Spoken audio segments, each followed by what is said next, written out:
Morning, everybody. This is Jim Collins, latest episode of Excelsior Capital Partners, the Rising Series podcast. With me is Louis Black, the president and CEO of Almonty Industries. And I think this is a really interesting story in the current time period, which is an interesting time, like old Chinese proverb. And so with that, I have asked Louis to start with a sort of big picture overview of the tungsten market right now and how that works into the picture of a global trade market, which is just wacky. So with that, I turn it over to Louis. Morning, Jim. Thank you very much for having me. So how do I begin this? Well, we're in uncharted waters. This was never meant to happen in this idealistic global world that we were creating for ourselves. It was always possible, but inconceivable given how we all felt we were so intrinsically linked and that commerce were going to form this perfect, unbreakable union. So, of course, it's been broken, but in fact, it's been cracking for some time. So this isn't, the mirror has just exploded. There's been cracks in this mirror really since 2008, when the financial crisis hit. Yep. We saw all supply contracts in tungsten canceled out of China, citing force majeure, which apparently in China, you can argue is national security. It's an interesting interpretation of force majeure, but it's one that they leaned on and was very effective. Then, of course, in COVID, we saw shipping issues. The global economy failed for a second time, that we couldn't actually get anything from point A to point B. Yep. And now, of course, we've entered into the inevitable, what was always going to happen. What I think people shouldn't look at this as, oh, we didn't see this. This is unexpected. Of course it was. Think about it in purely business terms. Forget about ideology. Forget about whether you're, what political party you're aligned to, I wish I could, by the way, democracy. Just look at this purely from a business point of view and reverse the roles. Imagine the United States has 10 years ago, they were controlling the raw material supplies that they'd spent the previous 20 years putting together. And 10 years ago, the quality of their downstream products was, inferior to China. Okay. But fast forward 10 years, and now they find themselves at comparable and sometimes better, not innovative, but replicate, but they could replicate as well as anybody on the planet. And what we're asking them to do, what they're asking us to do, if the roles were reversed, is to continue to feed their competitors with the raw materials to produce the downstream products that they're already now producing. Yes. What would we do? We'd say, of course not. I'm sorry, but we've caught up. This business and this market is ours. We did the hard work. We put the time into a supply chain. We made the effort. It cost us billions. It cost us a generation to do it. We're not going to now just continue to fuel our competitors. That doesn't make any sense in the big scheme of free trade economies. So I think we need to dial down us versus them. It's just, we're on the wrong side of the trade. And we got to deal with that. And we have to accept the fact that no amount of guilt or bombast is going to change that situation. We have to accept the inevitable. So what does that mean in real terms? I mean, we're in tungsten. You gave me a number earlier of 84%. It's actually more than that. It's 90% when you factor in Russia, because Russia can no longer push their tungsten through Europe as they used to after the Ukraine war. So China. So China is the de facto controller of this sector. Russia plus China together, 90%. Also remember, within China, there's also North Korea. Yeah. The biggest metal export of North Korea is tungsten. So, between those three nations, and that brings me on to a quick little analogy, which I think you'll enjoy. One of my customers here in the US is the biggest producer of penetrators in the country. Penetrators are obviously munitions. And when I was up there last in the freezing cold in Pennsylvania, eating a rather unhealthy grilled cheese sandwich, was very nice, he handed me a 50 caliber penetrator. And he said, and it's a beautiful piece of precision machined art in my mind.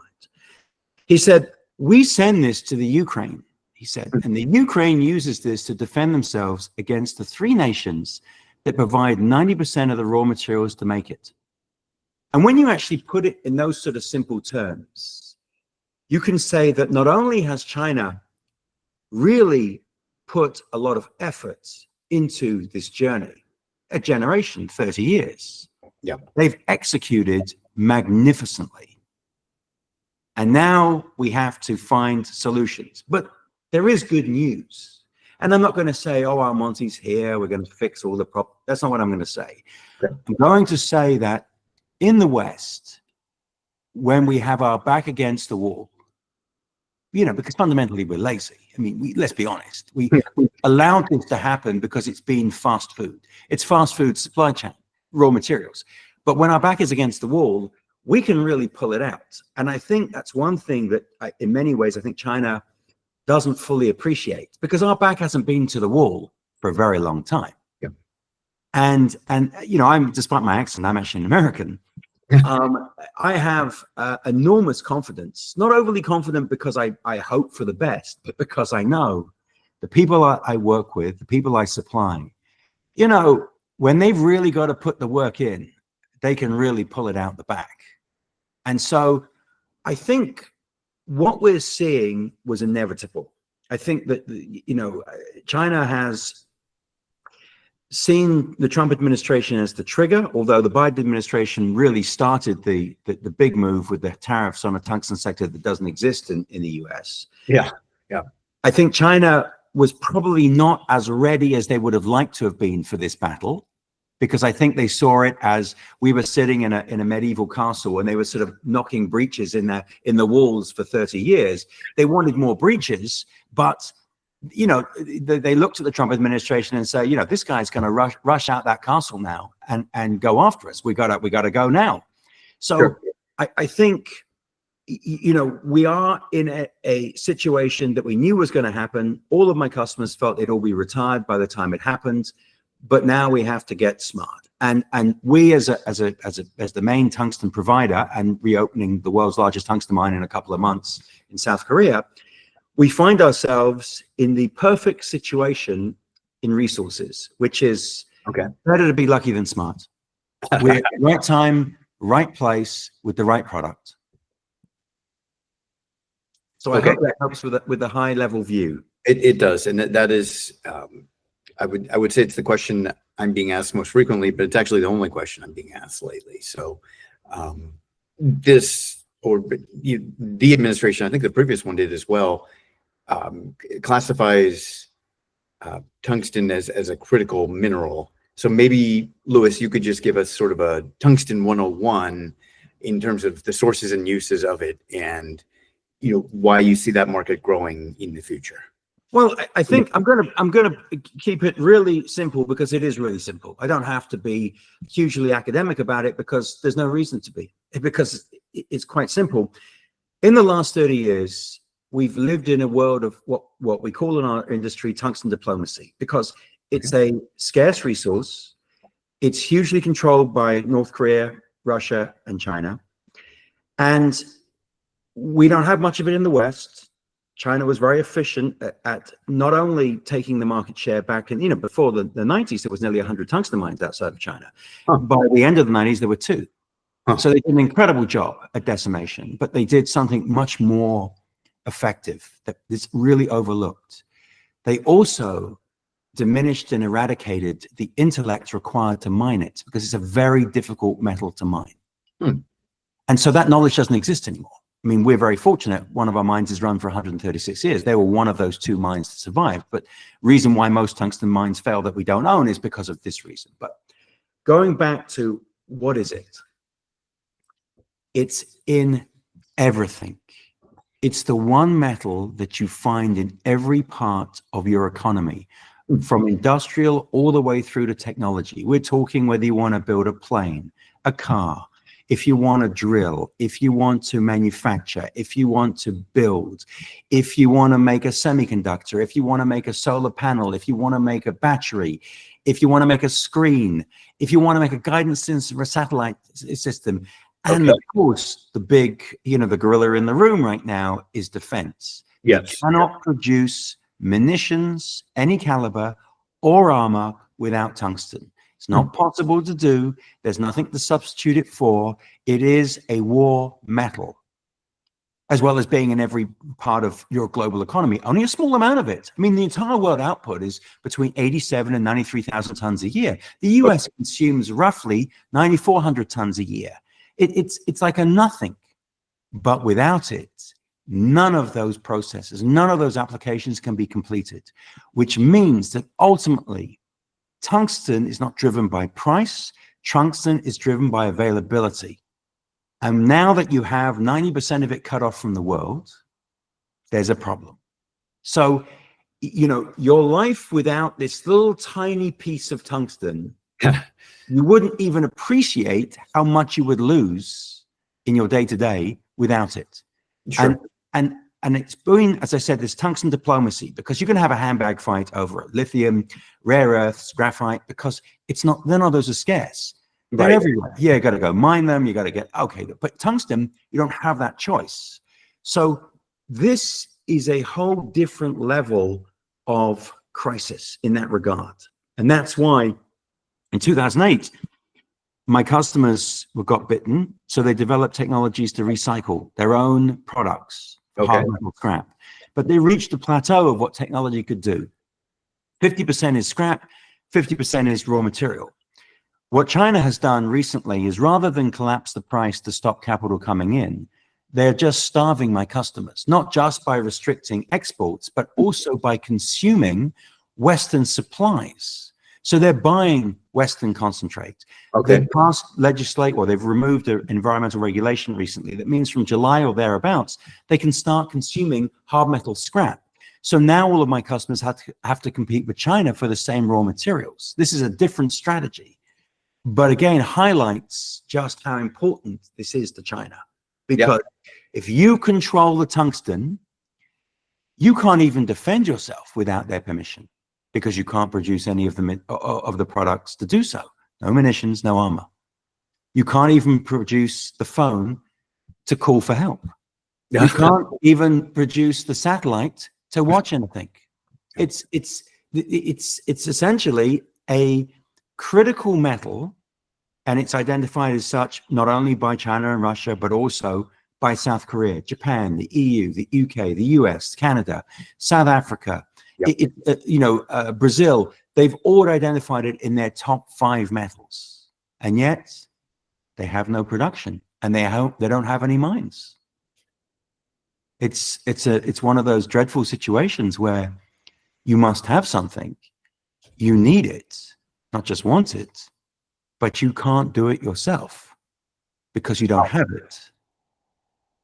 So it's an almost impossible situation. Yes, there's smaller mines left over from the 60s in the US, but these are small, technically difficult. They'll require huge amounts of government support. That's not how the free trade market works. You have to be able to stand on your own 2 feet. You have to innovate. That's we survived the Chinese culling of our sector because we developed technologies to compete with them. We were up against a state-owned industry, an almost impossible task, but it was sink or swim time. That's how we saw it. And that's why I went back at the beginning of this conversation. I'm not worried about the future, because I know when our backs are against the wall, we find solutions. And this I have absolute confidence will happen. And we're already developing techniques for people. We're looking at different flotation techniques. Our customers come to us and said, listen, what about if we try and recover old tailings dams? Can we do it? Wow. So we're already back in the lab. We have an extensive laboratory system in Portugal, because we're the last pool of knowledge, really. There's one other mine in Austria owned by Sandvik. So of course we're the go-to guys, but I feel confident about the future. I think that that overview is very enlightening and also a little bit scary. It's usually when I do these podcasts with companies that are involved in AI, where I end up after the podcast being actually terrified. But the tungsten supply and demand balance is also a little bit scary. So to switch it back to Almonty Industries again, you have currently producing tungsten mines, and you are soon, and perhaps you can give us the timing there, to open what I believe is or was the world's largest, reopen the world's largest tungsten mine, Sangdong in South Korea. So if you could just quickly, through bullet points, go through your facilities, what they're producing, and how much they could produce. Well, we're producing. We have assets in Spain and Portugal. We produce at our asset in Portugal for about 136 years. Okay. It produces the highest grade tungsten available on the planet, as well as the cleanest. And our customers pay us over 25% above market for it because it's so coveted. Our Korean project will open shortly, couple of months, touch wood. I'm an operator, but you know, the last few months are always the most challenging. Yes. But we are fully funded. It's been under construction now for just over 2 years. It's backed by 3 different governments: Austrian government, German government, and South Korean government. It has very unique features in the sense that the offtakes that we have with it have hard floors, so no cap on the upsides, which is obviously protects us from any Chinese price interference. We will, you know, we've shared the price risk with AAA rated companies, credit rated companies. So that, I think, was one of the key changes that we've tried to introduce. When I said to you earlier that we develop technologies, we try and be creative in our entire approach. That's another one. I believe we're the first strategic metal miner with a hard floor, which is, it was not easy to get the first one. The second one was easier once you had the first one. But I think we have to share that price risk because availability is more important than price. It really is. In Korea, this mine is an exceptional project. It always was. I mean, it closed in '93 because of the price environment, as many mines did. It's been preserved magnificently by the government. We have no legacy issues of tailings or contamination. It was cleaned by the governments, gloriously as a brownfields. We've redesigned it to bring it into the 21st century it was conceived in the early 19th century. So things have changed a great deal. It complies to creative principles, the highest level of ESG. It's highly, automated. We engage AI in the plant because we're using flotation, which is what they always used in the past when it was open. Yes. Phase 1 will open in a couple of months. Phase 2, which is a doubling of the output, will follow within 12 months behind that, because we've already, consumed a lot of the cost of phase 2 into phase 1, which has been important. So we will accelerate that opening. And because of the scale of this deposit, it's theoretically possible, if I could find the energy in me to do it, to open a phase 3 and phase 4. And that would mean basically that with those 4 phases, you could supply the US with all of their tungsten for all of their sectors. We at this moment are focused and heavily down the road of taking care of the defense requirements, as we are in Europe as well. So ultimately, that's where government is focusing its attention. It's also worth pointing out that the Korean government has asked us to build a downstream smelter in Korea, the design work of which is now complete. And now we'll start the process of putting that together as a finished product. And that will mean that as we re-domicile into the US in the summer this year, we'll be the only US company that produces tungsten. Okay. And we'll be the only company with a vertical smelter in a transparent jurisdiction. And this gives you an idea of the decimation that has occurred in our sector 30 years ago. We are literally one of one, which is terrifying, really, if you think about it, but absolutely fantastic for our shareholders. Yes, and I think that you and I talked about that before we started recording, but your shares have performed actually quite well, and I know that you are a major shareholder. I think it's 19.5% that you own personally. So in terms of funding this, and reopening the world's largest tungsten mine, phase 1, phase 2, how does that fit into your capital plan in terms of funding and the cap table that you have now? Well, phase one is done. I mean, that's funded, and we have obviously a tier one project finance lender in KfW IPEX. So the bulk of our debt on our books is actually linked to that, and that's been drawn down. We come. The next phase will cost us roughly $17 million, which is extraordinarily cheap when you're doubling up your size. But as I said, a lot of the cost has already been absorbed in phase one, and ultimately, I am one of those unusual managers in the junior mining space where I'm actually a very significant shareholder and investor. Yes. I didn't gift myself to shares. I actually, lo and behold, bought them. And, I suppose close to probably just over $13 million of my own money into this. And I think it's also worth pointing out in my journey, and remember, I've done this before. I bought a tungsten mine before. I turned it around. I sold it for 21 times earnings. But in this journey, I have fought quite aggressively to maintain all value to be kept within the company. Yes. If I look at the IPO I did way back in the day on the TSX up in Toronto 12, 13 years ago, I still have the same shareholders and they're all hugely in the money. Now, normally at this stage of a junior miner's life cycle, they've gone through 3 or 4 sets of shareholders and everyone's, in the red.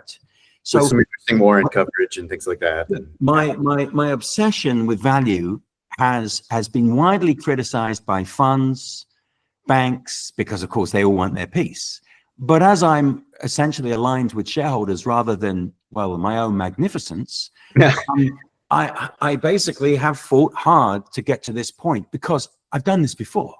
Yes. This is not my first rodeo. I can see the future. I mean, I know that sounds nuts.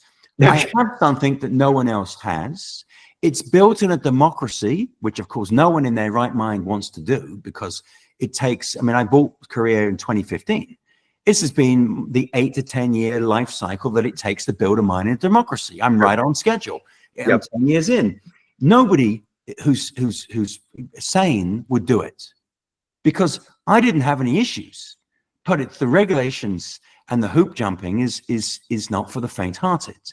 Yes. And, to give an example of the fact of the hurdles that our sector faces, at the end of next year, you can't apply for a contract from the DOD in the US with tungsten that comes from Iran, North Korea, China, or Russia, which means us.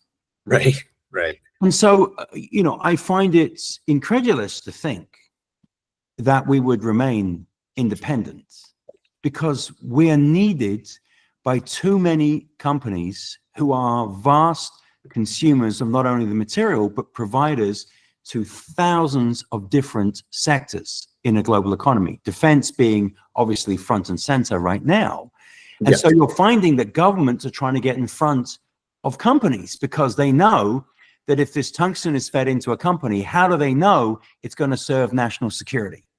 They don't, because companies by their very nature are driven by margin, not, they're not national interest. In China, of course, it's the complete opposite. Companies have to be driven by national interest, margin second. But in the West, it's margin first and national interest. Well, if we can help, we'll try. So what we're seeing is far more interaction with government because they're trying to get in front of the trade because I've been very careful. I've only forward sold 45% of my outputs. Okay, well, that's a good number. And, because I don't have to sell more. And I've also ensured in Portugal that I never forward sell more than 1 year. Okay. So, because again, I'm aligned with shareholders. Sure. I can see the future. So I need that material available.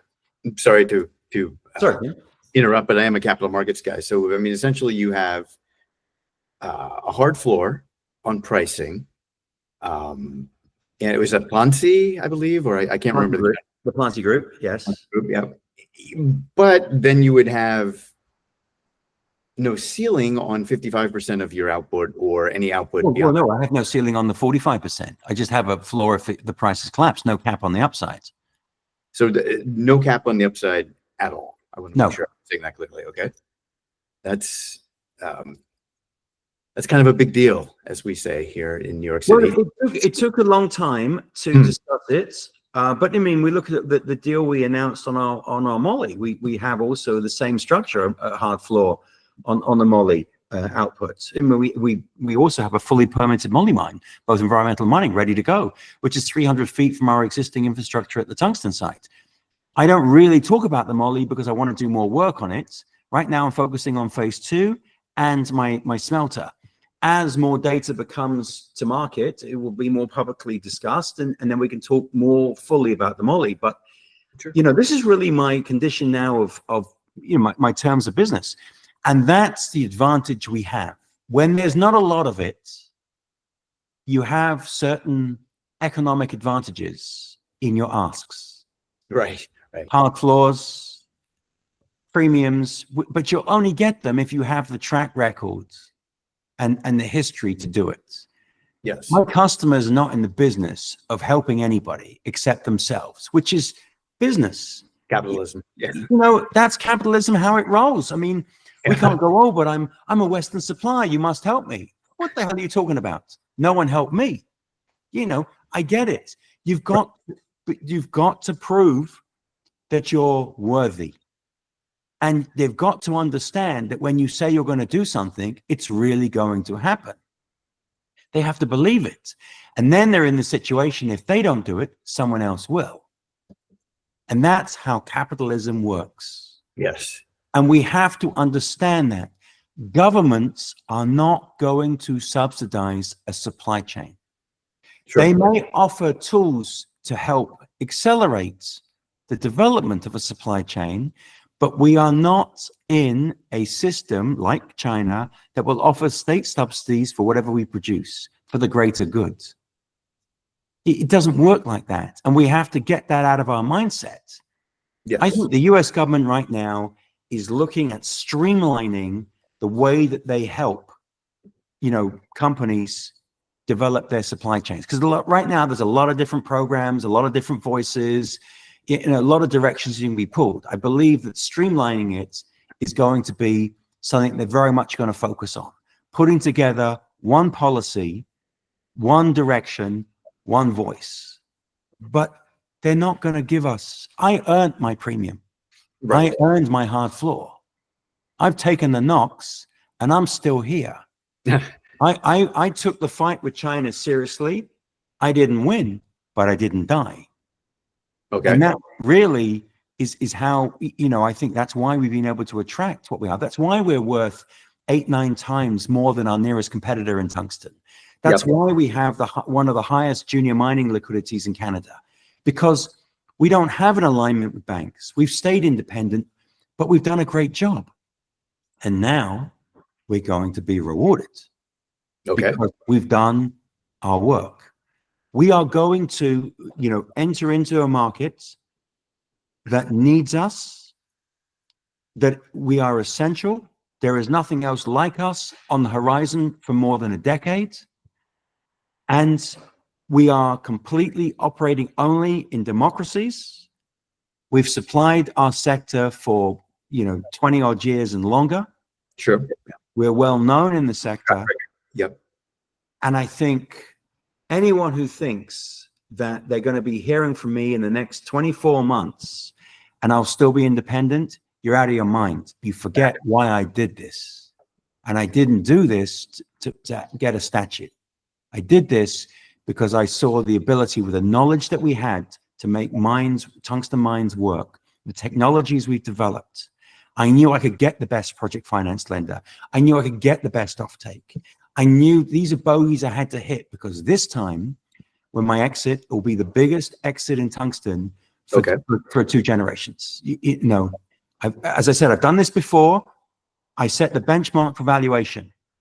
I learned a great deal from that experience. But the tungsten mine in Korea, Sangdong, was the big one. This was the biggest in the world.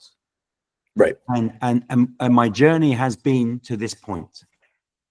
Okay. And maybe to wrap it up, that's very impressive. I'll go back to my background, which is sell-side equity research, a dismal science. But in terms of where you are with sponsorship, I've also seen in a couple of things mentioned on your website, maybe in your shareholder deck, the possibility of a NASDAQ uplist. So, right now, and I should mention this for, we have a lot of stock jockeys who listen to this, but it's AII on the TSX and ALMTF on the OTC markets. But the Holy Grail, Elon could tell you this. I was an auto analyst for 11 years. The Holy Grail is NASDAQ. So how do you get there, and what's the time? We have mentioned it publicly that it's something we're contemplating at, and we're doing so for two reasons. One, because we have been dragged, whether we liked it or not, into the defense space. We've been taken on by ADI, which is the U.S. defense lobby, the largest U.S. defense lobbyist. The only other mine they do is Mountain Pass. They interviewed me. I didn't interview them, which was a bizarre situation, but I suppose that's how it is.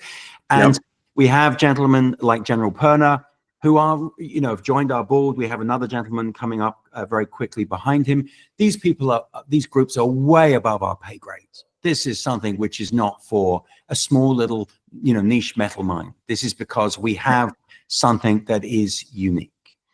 And the second reason is because we've been approached by numerous banking organizations here who have said, they've had so many inquiries that there is a great deal of momentum to do this. So I think news will be available shortly, but we have publicly said it's something I'm very much considering. The re-domiciling is going ahead, whenever. We've had that approved by shareholders. I think all in all, it would not be a poor decision to look to really become part entirely of the US family. I think if I can transplant just a small percentage of the liquidity I have in Canada into the US retail space, who have been my biggest supporters, retail, then I think we would be on for quite an exciting journey in the US. Yes, well, and remember, any exit will be predicated on market capitalization value. So I'm sure you've had that discussion with your board once or twice. So I think, following the liquidity is important.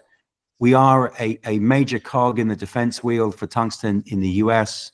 We have a lot of supporters here, a lot of shareholders here, and the feeling is now is the time to do it. So watch this space, I think is the best way to put it. Yeah, I think that's an amazing story. So again, thank you, Louis Black, CEO of Almonty Industries, AII in Toronto, ALMTF here.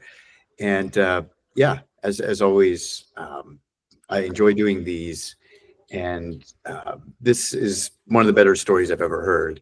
So I look forward to watching it go up. Thanks very much, Jim. Thanks for having me. Thank you, Louis. Have a great day. Okay, thank you.